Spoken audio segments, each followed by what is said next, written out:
portion at the end of the webinar. Please type your questions in the question box on the right-hand side of your screen.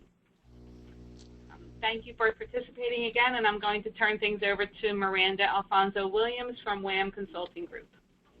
Thanks, Dawn.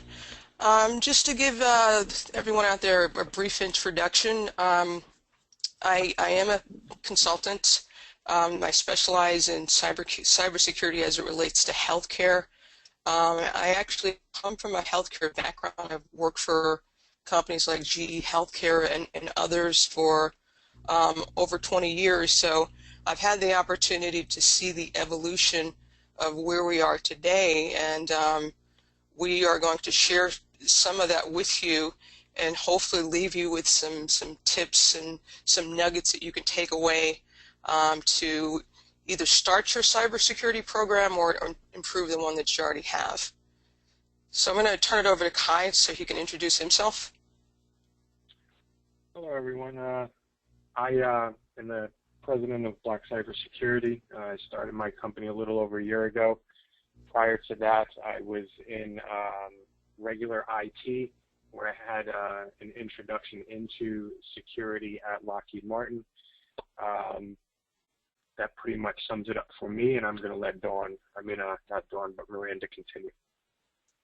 So just to kind of walk you through what we plan on covering in the next 45 minutes, I'm going to share just some of the trends with breaches and specifically healthcare because there have been so many coming up just in the last year, and some of the names you'll recognize because they're major, but the fact of the matter is most breaches that occur are with smaller organizations. So I'm going to share something with you called the HIPAA Wall of Shame. Some of you may be familiar with it. If not, no worries, but just to show you just the number of breaches that occur consistently in healthcare, and pretty much with anything from a medical practice like your organizations to large healthcare providers. And then one of the things that happened in the last year or so was because the number of breaches in healthcare increased so much, the FBI saw fit to issue a warning specifically to healthcare, so I'm going to share that with you. And then just kind of an evolution, like how did we get to where we are now that it just seems to be the norm to see all these cyber breaches occurring in healthcare. And it just seems like healthcare is under attack, so we're going to take a little look at that. And then talk about some of the enforcement activity, because the activity has been such where whether it be HHS or the state attorney generals, there's really a need to clamp down, and I think a number of you have probably already seen that with the evolution of what's now high-tech and the whole breach notification piece that's been added to that, and just the additional regulatory requirements that are now required of business associates. So I think in order to combat some of what's going on, the regulators are trying to add more enforcement activity. So I think one of the things we want to make sure we're doing is kind of leaving you with things you can do better to tighten up your systems. One thing that's a fact is that a breach cannot be prevented. So if anyone tells you that they will guarantee you that you'll never be breached, you should probably run the other way. The goal is really to make it difficult for a hacker to get into your systems or anyone that wants to compromise your system. I'd kind of look at it as like your house. You can put multiple locks on the door, you can have an alarm system, motion detectors, what have you, but if somebody really wants to get in, they're going to get in. And then what motivates hackers? Like what is this sudden proliferation of all these incidents that we're seeing out there? And in the marketplace, I think it will be eye-opening for some just what's done with this information once it's stolen, where it goes. And then Kai is going to do a demo. He's going to actually do an actual hack, a simulated hack, just to show you how easy it is to compromise one system. And then at the end, as Dawn said, we're going to take questions. So, you know, as I'm talking and as Kai's doing his demo, if questions come to you, you know, by all means, just put them in the question box, and then Dawn will pose those questions to us at the end. So, just to share with you some very familiar names, and I'm sure some of these you recognize, and these are very familiar because these are things that have happened all within the last year. So, we've heard about the Anthem breach. And what I want you to really pay attention to is just the number of people impacted. So in this one, it was like, you know, just under 80 million people. So think about like that number. In most of our environments, you know, we don't deal with that type of volume. But for HIPAA purposes, we only have to have 500 individuals impacted for there to be the requirement to report.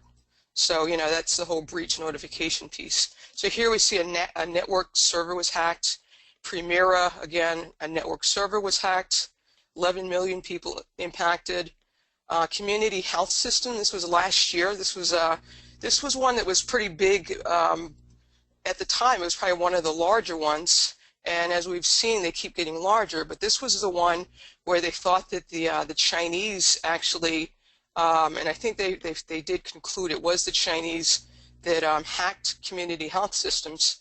And although they stole stuff from the network server, their actual goal was to obtain intellectual property. They were hoping to find some sort of trade secrets that they could use and sell and market. But they settled on the other information because they couldn't find any IP. We have Montana Health and Human Services, same thing, network hacked. Xerox, 2 million, and here you look at there was unauthorized access, disclosure of desktop, laptop, email, again the network server. And one thing to pay particular attention to is portable devices, because as we become more mobile as workers in our workplace, these devices are very convenient. However, they're also very dangerous if we don't use them properly. Horizon here, there was a laptop stolen, just over 800,000 people impacted. And it's like I kind of feel sometimes we get breach fatigue, because when we look back to the 78 million that I shared at the top of this, 800,000 doesn't seem as bad. Here we have Georgia Department of Community Health. And again, look at the timelines here. This is just all this year. Same thing, network server hacked. So it's like the new norm is just these breaches in healthcare. So it kind of begs the question, why now? You know, so many in healthcare. St. Joseph Health, same thing, network hack. The network server was hacked. 400,000 people impacted. We have Triple S, theft of a network server. Sutherland Healthcare Solutions, 300,000 people impacted. Here they stole a laptop, an email. Touchstone Medical Imaging, almost 308,000 people were impacted. And here we're looking at unauthorized access, disclosure of the network server. So it just kind of, we see a trend here. Here, this was the Indian Health Service, 214,000 people impacted.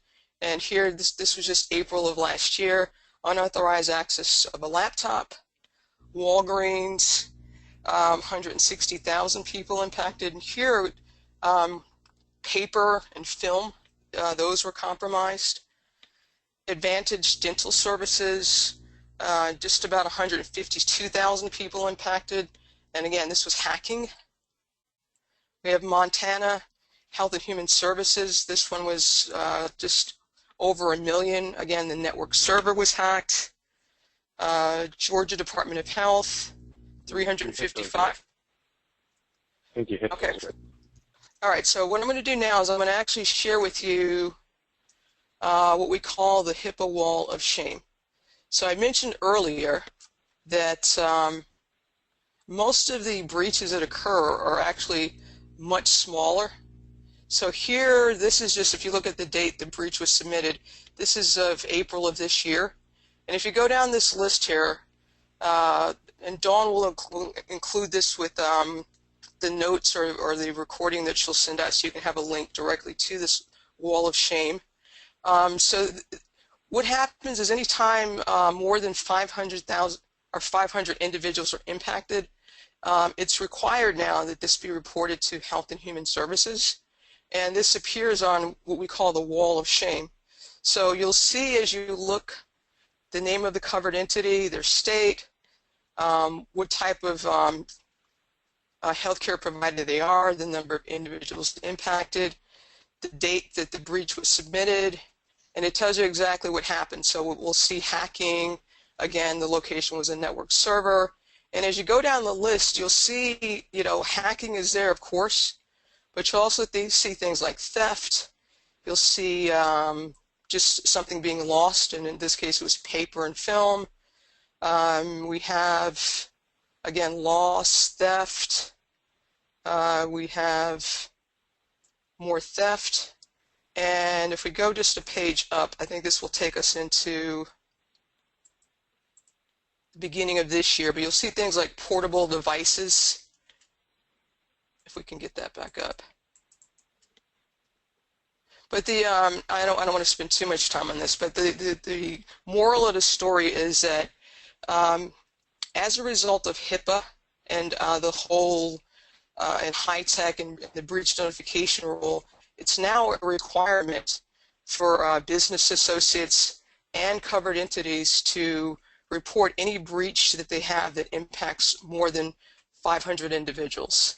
And along with that breach, obviously, there's the need to remediate the breach. So here I mentioned that the FBI, they issued a warning to healthcare, and really this was just kind of a wake-up call, if you will, just given the volume of breaches that has and continue to occur. And I mean, essentially the warning, the healthcare industry is not as resilient to cyber intrusions compared to financial and retail sectors.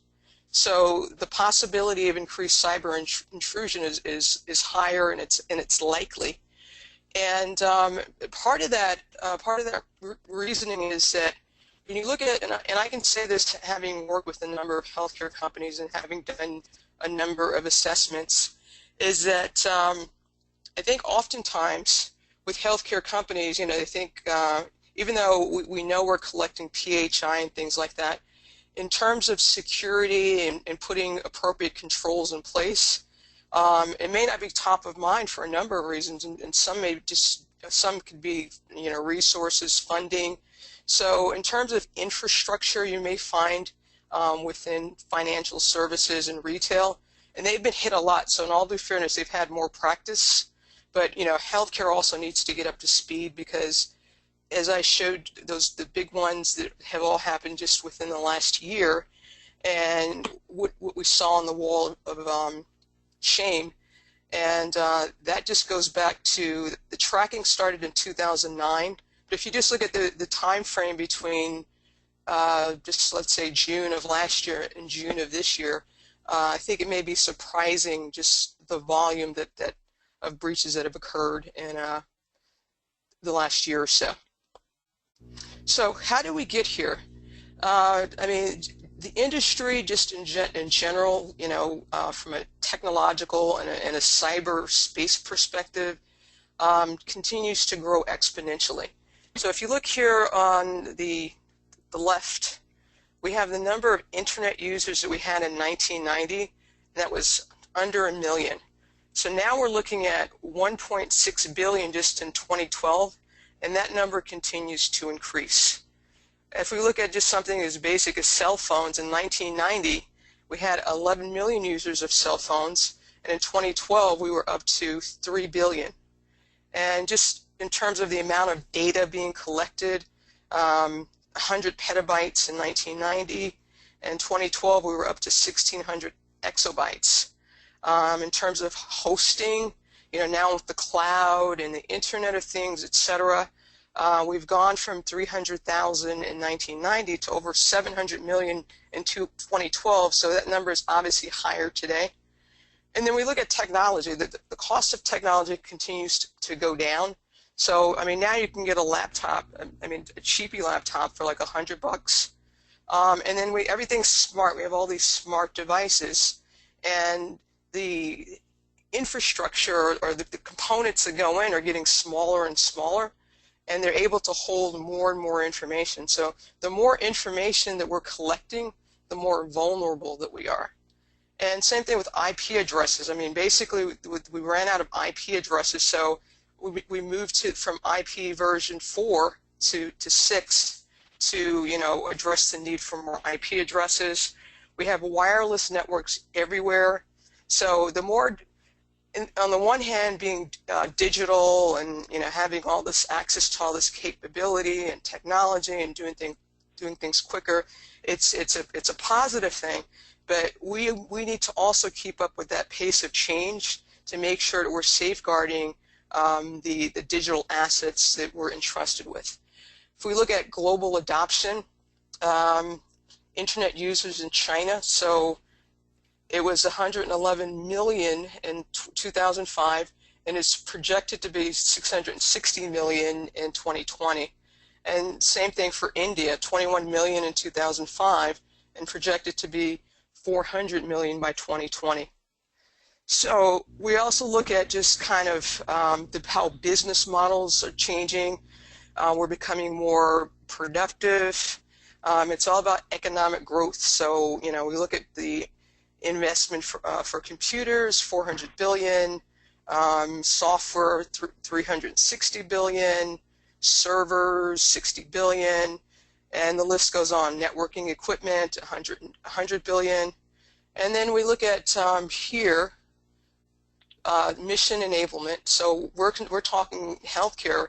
A number of you have probably moved over to electronic health records, and depending on who you talk to, it's good or bad, but, you know, nonetheless, the idea is to become more digitized and to be more connected and provide, you know, better outcomes for patients. So it's this continuous evolution that will not stop. If anything, it's going to probably get quicker.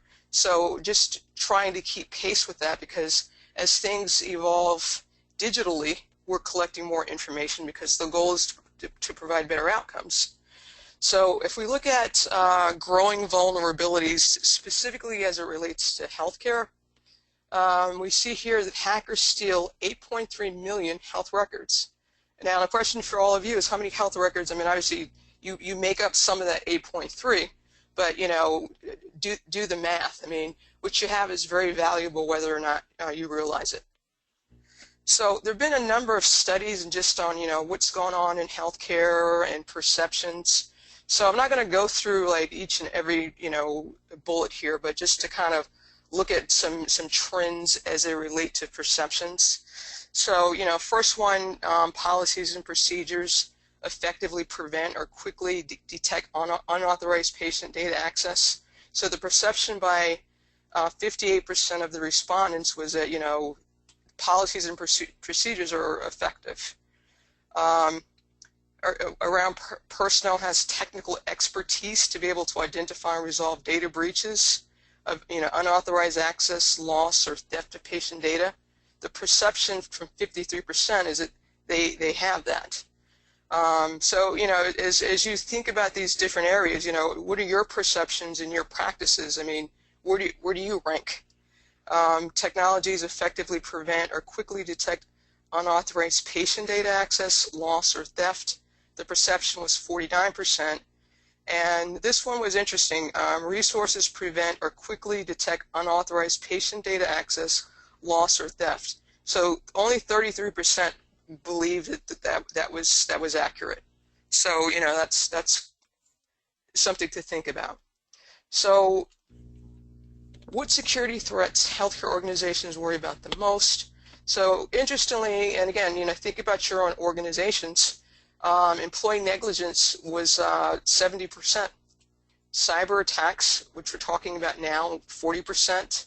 The use of public clouds, 33%. And I talked briefly about mobile and portable devices. This is a huge one, but the responses was 32, and I think that's maybe because lack of understanding in terms of just the type of information that's stored and how that information can be compromised. Employee bring your own device. BYOD means bring your own device. So now a lot of organizations are moving to a business model where they allow their employees to use their own smart devices, and frankly, because most of the times they have the latest technology. So, you know, if we do allow this in our practices, do we have a policy, you know, an acceptable use policy that says, okay, this is acceptable use of, you know, whether it be a smartphone or, you know, whatever device is being used. So, you know, again, just going down the list, you see the employee negligence was one that just kind of caught my eye. Assessment of risk involving security incidents involving electronic documents. At best, the participants here had an ad hoc process. So you see here with the 34%. Some had a manual process, and even that number was low. And this is something really important to have, is some sort of assessment, because if you don't know, you know, what's in your environment, what are the risk factors, you know, what the hackers would go after, how they can use it, you really can't mitigate the risk if you haven't identified it. Some have here an incident response management platform, but as you can see, as it relates to assessments, the number goes down as we look at these different ways of doing assessments. What security threats healthcare organizations worry about the most? Okay, that one I actually just went over. Well, this one they allowed 3 responses, but they're pretty much in line. So I talked a little bit about enforcement. So the enforcement relates to, and I spoke about this earlier, the regulatory landscape, although it's in my opinion, it's behind technology. So part of you know, why I think you know, only so much can be done, because we only have so many laws as it relates to breaches. So everyone knows about HIPAA. We now know about high tech. The feds are now talking about putting together some sort of cyber security policy guideline. So we're not sure when that's going to happen, what it's going to look like. But the real moral of the story is just looking at these 4 buckets here. These are 4 buckets of enforcement. So if you were to have a breach, not only do you need to be concerned with Health and Human Services, but now the state attorney generals, they've been given enforcement power as well to address any breaches. And, you know, they can manage those in a number of ways. Some, you know, could be some sort of monetary penalty. Usually with these breaches, and I'm going to talk about this in a couple of minutes, particularly from HHS, they put you on, we'll call it a program, and basically it's just kind of a corrective action plan. So here, you know, again, we have the Federal Trade Commission, and then OIG. So OIG has conducted HIPAA risk assessments. Phase 1 has been completed. Phase 2 should be starting shortly. I haven't seen an actual date, but essentially what they're looking for, and they're being done randomly, so they're picking healthcare providers basically to see if their HIPAA program, you know, is sound.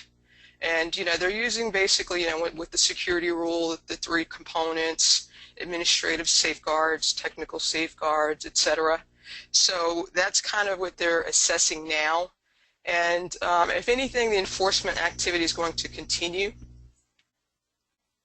Here we have, as a result of high tech, we now have 4 tiers of violations. So here you have the violation category. So we have did not know, reasonable cause, willful neglect, but you corrected it, willful neglect, but you didn't correct it. So this shows just the amount for each violation. So, you know, tier 1, each violation can be between $150,000, and you see the amounts go up. So for reasonable cause, and reasonable cause, like something that, you know, any prudent person would be aware of or should be aware of. So here, you know, you're looking at anywhere from $1,000 to $50,000. And then, you know, if we're talking about really blatant, it can be anywhere from $50,000 to $1.5 million. So if you do the math here, just each violation can really do more than sticker shock. It could actually, you know, be harmful or certainly cripple a business. So here you see 1.5 million. So this is in a calendar year for identical violations. So if you have a different type of violation, you know, it could be more. Now also, one of the things that's also changed as a result of HIPAA, or I'm sorry, high-tech, is criminal penalties. So depending on what tier or the nature of the breach, you can now actually be found criminally negligent and actually go to jail. So, you know, the first tier, unknowingly or with reasonable cause, that could be up to a year. Under false pretenses, that could be up to 5 years. And for personal gain or malicious reasons, and that can be up to 10 years. So here we have a real example. This is someone from Alaska, and this happened just the beginning of this year. She was found guilty of two charges of unauthorized disclosure of health information, and she was sentenced to 24 months in prison. Now, there's a lot more that goes along with the story, but just in this particular instance, she specifically was charged for the HIPAA violation. So I talked about the Attorney General. I mean, again, it's additional enforcement, additional oversight, and essentially OCR developed a plan. The state attorney generals back in 2011, they went for training. There were 8 different modules. But really, the moral of the story is that, you know, they've been given new enforcement power, and some of them have actually started taking advantage of that. So we have here the Minnesota Attorney General. He filed a complaint against Accreditive Health, a business associate, and they settled for $2.5 million. So, you know, not exactly chump change. Resolution agreements. I talked about part of this whole enforcement culture, this enforcement evolution. We're seeing more resolution agreements. So resolution agreements are basically, it's a contract between HHS and a covered entity, or now a business associate, that says, okay, you need to do X, Y, and Z in order to be compliant. And typically, you can kind of think of it as a corrective action plan. So it's monitored by HHS for typically about 3 years, and there's typically a financial penalty that also comes along with that. So here we have a settlement, $800,000 for someone dumping medical records. So a hospital took custody of medical records to help out a physician that was retiring. There were 71 boxes of medical records, and they just, for whatever reason, and no one knows, they were left at the end of his driveway. So that hospital settled with HHS for $800,000. Some of you may remember just a few years back, New York Presbyterian and Columbia University Hospital, they settled with HHS for $4.8 million. And in this particular case, 6,800 records were compromised. And this was something that they were aware of, but they didn't really do anything about it. So a complaint, you know, obviously went to the Department of HHS. Now, just to talk about the complaint process, the complaint can come from anyone. It can come from someone that works within the system. It can come from a patient. It can come from an employee that's annoyed. So, you know, it makes it even more important that we, you know, practice due diligence and have our ducks in a row. Some more cases, I'm not going to go into each in detail, but Concentra 1.725, QCA 250,000, the adult and pediatric dermatology. This one was for a thumb drive, and I talked about those portable devices. It was never recovered. So in this one, it was $150,000. And again, here's some more. This was because of a photocopier. Now, because of just we're so digitized, we have a hard drive actually on these machines. And when this particular entity got rid of the photocopier, they didn't have it decommission or wipe clean. So all the PHI and health records were on there. So this is Affinity Health Plan. So they agreed to $1.2 million. And then Skagit County, they published public information on a website, a public web server, and they failed to notify the individuals of the breach. So this one was $215,000. So we can see why, when I talk about enforcement, we can see that it's starting to pick up. Now, why do hackers want healthcare data? It's pretty simple. Now, a social security number, nowadays, there's a black market, and I'll talk about that in a minute, sells for $1. A credit card number sells for about $1. A healthcare record you can get anywhere between $10 and $50 depending on what's on it. It's a full file, and you have health ID number, maybe social. Then it becomes, the more information that they have, the more valuable it is. So another reason, medical ID theft. Some people don't have insurance, so they use other people's insurance information, and they're able to get medical care. Now, it's very dangerous because if you go to a healthcare provider and, let's say you're not responsive and, they're treating you based on someone else's information, it could be deadly. There's still ID theft, so, if you have name, address, social, some of that you can just put together. I mean, you can buy socials, on the black market. And then medical equipment. Medical equipment is very, very lucrative. So if you think of like an MRI machine, or these different scanners that are sold by these big companies, I can use someone's medical ID to pay for it, and then I just sell it on the black market. So it's a very lucrative business.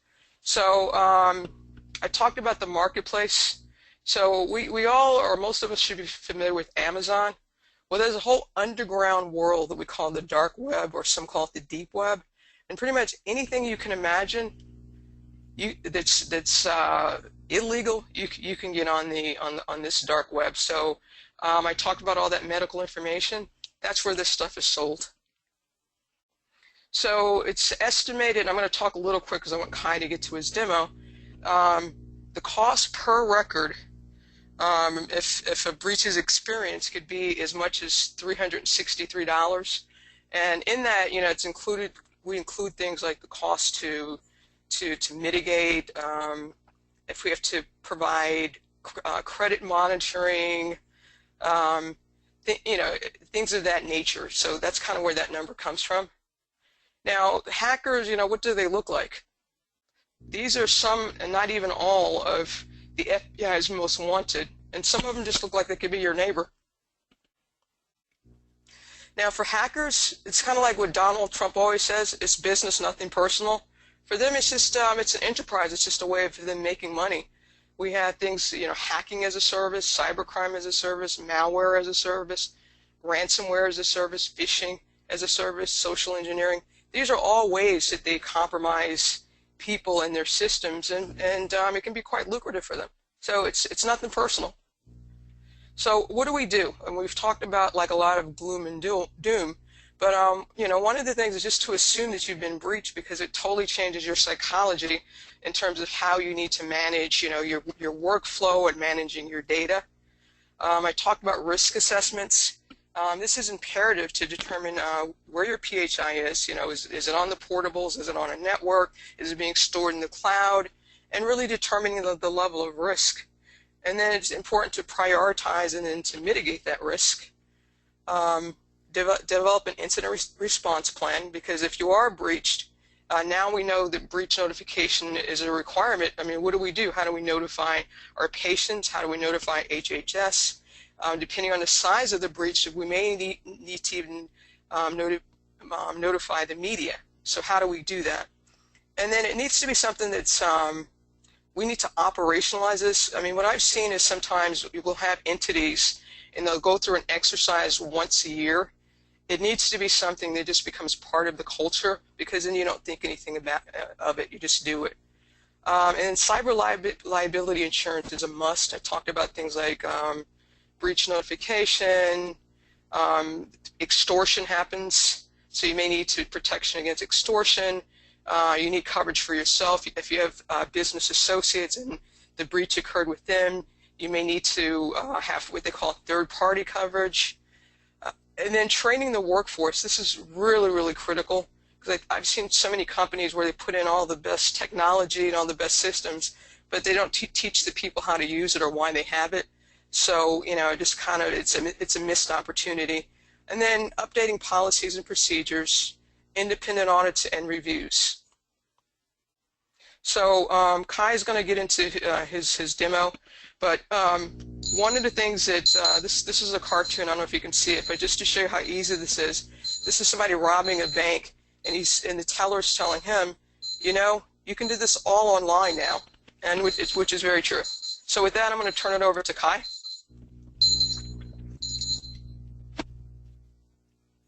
Did you share the?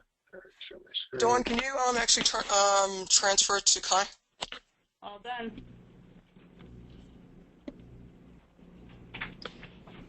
All right, can you guys see my? Can you see my screen? We don't see anything yet, Kai. Here we go. Are you seeing anything? We're seeing a beach scene. Oh, okay. All right, so I'm going to move that over. There we go.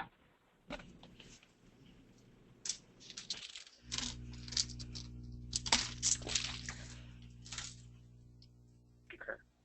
So essentially, you know, just so you know, the attacker machine is going to be on the left, and the victim machine is on the right. So essentially, what you see here on the left is a tool that attackers, you know, cyber criminals, security people use. It's called Metasploit. What I'm going to do right here is I'm going to set up what's called a listener for the attack. So just follow with me here.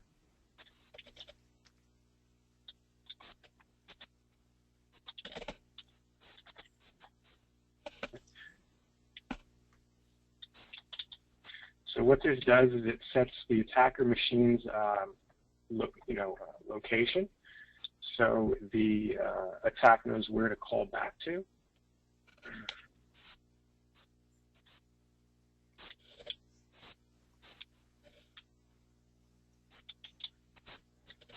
This sets the communication port, and this sets the payload.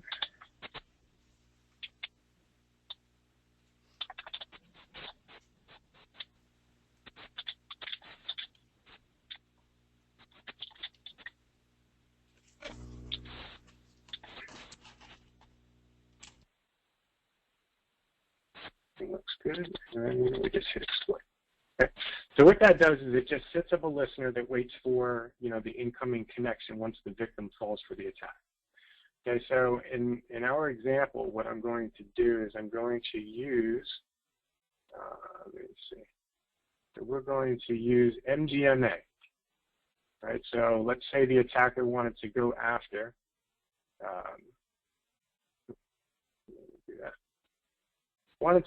members of the New Jersey MGMA. So what they can do is then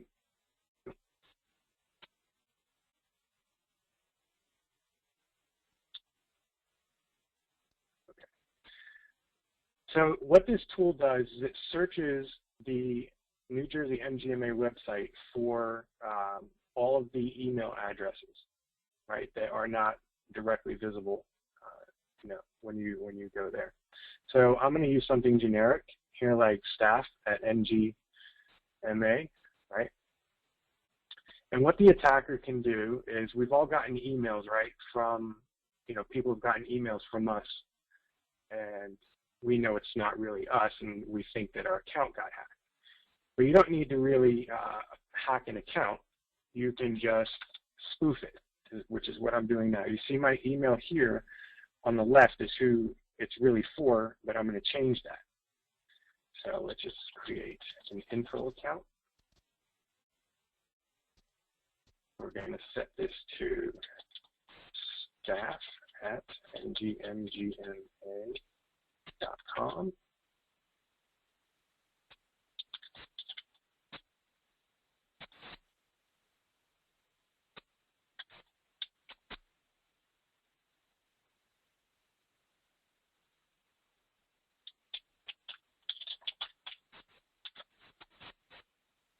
Okay, so we've now done that.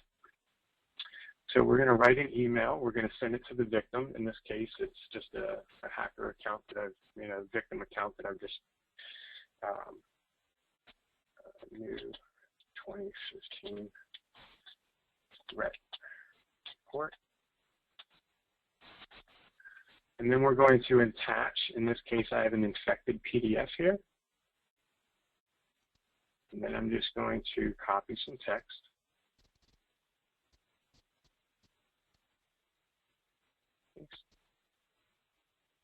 And then send it off to the victim. Okay.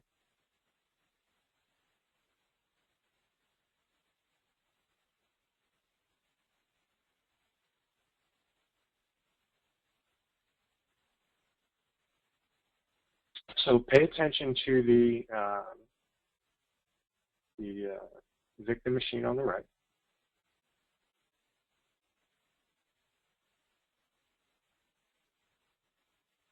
Email will take a second to come up.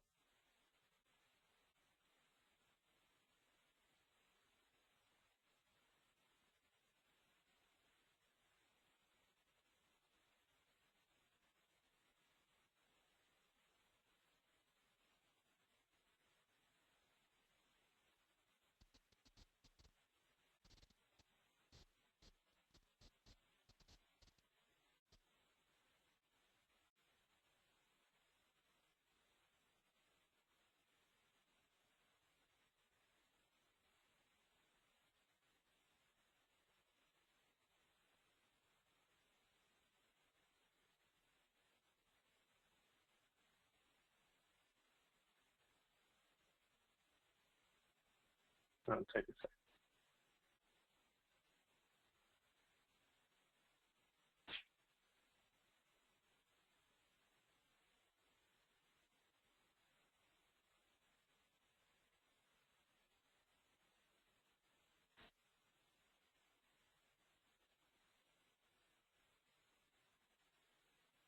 Going on here.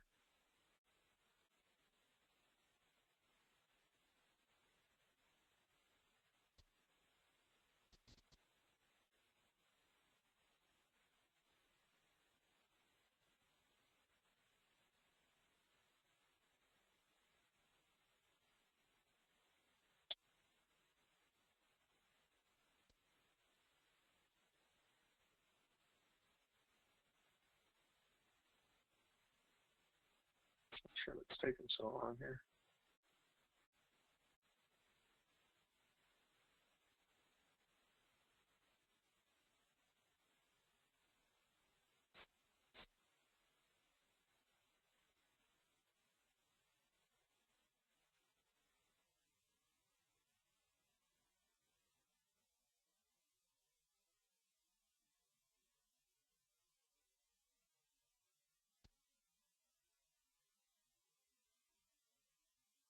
Okay, so there it goes. All right. So let's just say, the victim gets this email, and they look at it.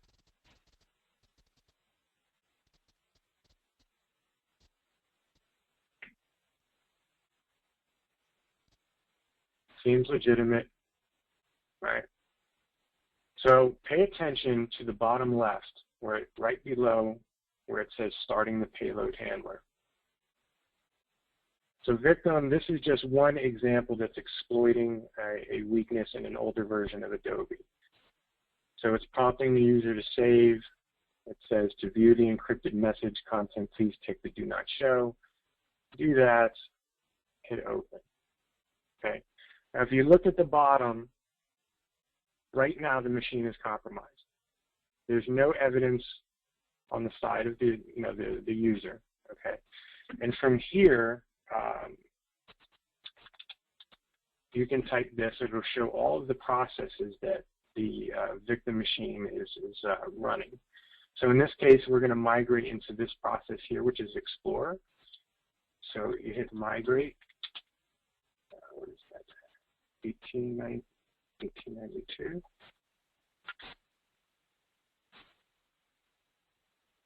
Once the migration is complete, the attacker can launch a keystroke logger, which is started. So let's say that the victim is looking, say, at a medical record. Okay, here's a patient medical record. The attacker can be sitting in China and hit screenshot, and right there has captured what the person on the other side of the globe is looking at. Okay, the person can also capture keystrokes, right? So let's say that a small practice has like electronic health record management, right? So right here, I'm going to act like I was a victim logging in. Tab.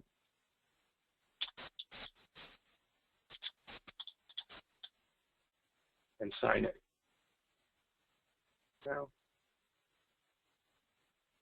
So here, I mean, you can see. Let's see.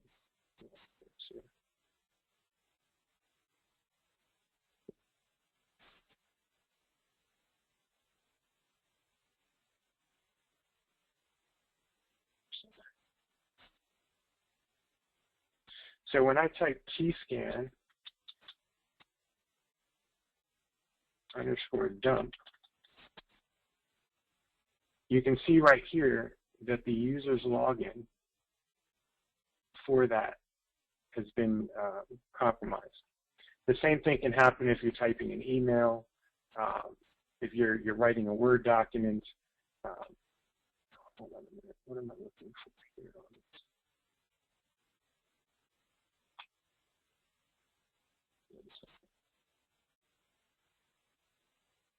So if we have like the patient tab open, you have phone numbers. If you clicked on a patient, see their chart ID, the attacker could capture all of this information, the email. You have all of this payment information, right? And so this is what attackers are after, essentially, is that ability to compromise a computer. And if your employees aren't trained correctly, they can fall for these kinds of attacks. And again, the method in which they do this varies. I mean, this is just one example. They can send a link in an email. They can, maybe call claiming that they're support from Microsoft, saying, hey, navigate to this particular website, www.whatever. The employee goes to that website. That website launches what's called a download drive-by or drive-by download attack, simply from visiting, and it can lead to a complete compromise. Oh, my system just crashed. So, but are you guys good? Do you see it? Hello? Yes, we saw. Okay, so you can take it over from here and do questions. Okay, everyone, we're going to open it up to the question-answer portion. So if you could just submit your questions into the question box, I'll read them off and allow Kai and Miranda a chance to answer them for you. We do have one question up so far, and that's basically for me. Will this be accessible online after the meeting. It will be emailed to all attendees, the presentation. It should be to you no later than tomorrow.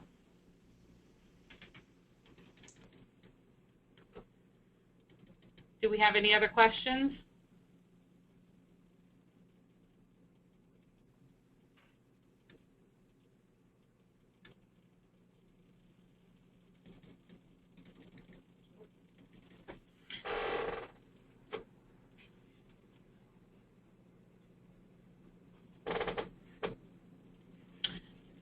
Okay, I don't see any other questions at this time. Oh, hold on, I do see one. So question, if we take the proper steps to safeguard your data and still get hacked, what are the fines like? I think it depends on the nature of the hack. I think with depending on the regulator, like HHS or any of the regulators, as long as you've shown that you've taken measures to put things in place, I think they're more understanding. I think the amounts have varied, and from what I've seen, it's typically with those entities that do nothing. Now that said, I think it's going to be increasing, like I mentioned before. The enforcement activity is going to increase, and I think there's a chart with the fines. So it depends on if it's perceived as this neglectful, the 4 tiers that I showed earlier. That would pretty much determine the level of what the fine would be. Okay, next question. Once threats are identified, how long to clean it out, understanding there are variables? If I'm understanding the question, that's part of the reason for prioritizing, because every risk is not created equal. There's some that probably could, cripple the practice. There's going to be some that just take longer by virtue of what it is. I mean, if it's some sort of technological enhancement, typically those take longer. If it's something like a policy or if it's training, typically the cycle times for things like that are shorter. So that's part of the whole reason for putting together and doing an assessment, prioritizing the level of risk, and then putting together a mitigation plan. Because then you're mapping out how long, so risk number 1, you're giving it 18 months. Risk number 2, you're giving it 6 months. So it depends on what needs to be mitigated. And I think regulators understand some things take longer than others. Okay, do we have any other questions today? Assuming everyone has been breached, how often on average do you see breaches occurring? Breaches occur every day. I think there's, some of you may have seen this, James Comey, who is I think his title is FBI Director. He says that there's 3 types of organizations. Those that have been breached, those that don't know they've been breached, and those who are in the process of being breached.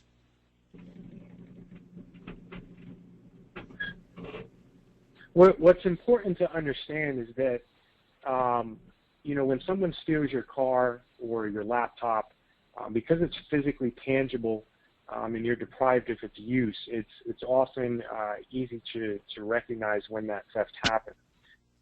With data, because you can have data stolen and still retain the original, it presents detection issues.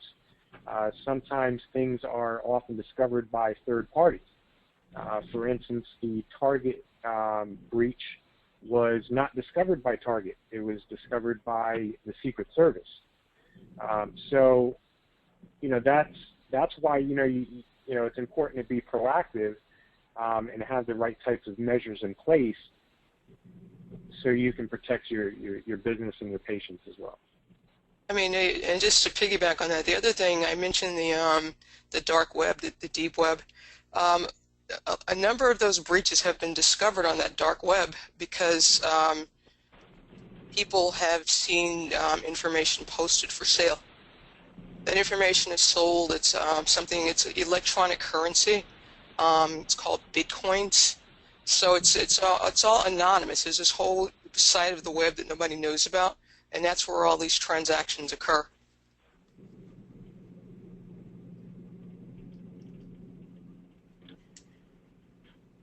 Okay, any other questions? Well, one thing I want to put out there too is that, you know, what's important to understand is you cannot rely solely on your own IT department or your IT provider to protect you. Often these guys are just that, just IT people. They are familiar with certain security concepts and technologies. They may say, hey, you know, you need to have antivirus or you need to have a firewall. Yes, these are basic, you know, things.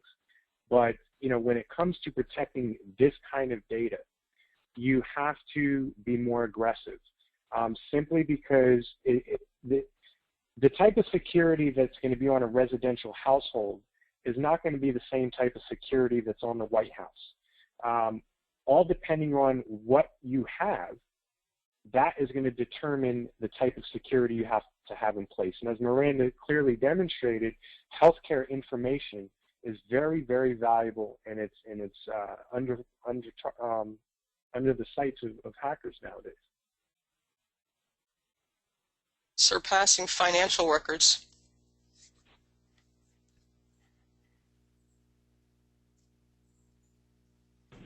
Okay, I think that's all the questions we have today. If anyone else has any additional questions, please feel free to email them over. I can forward them to the presenters if you'd like. And again, the presentations will be going out within the next 24 hours. And I thank you for your participation today. Thank you, everyone. Thank you.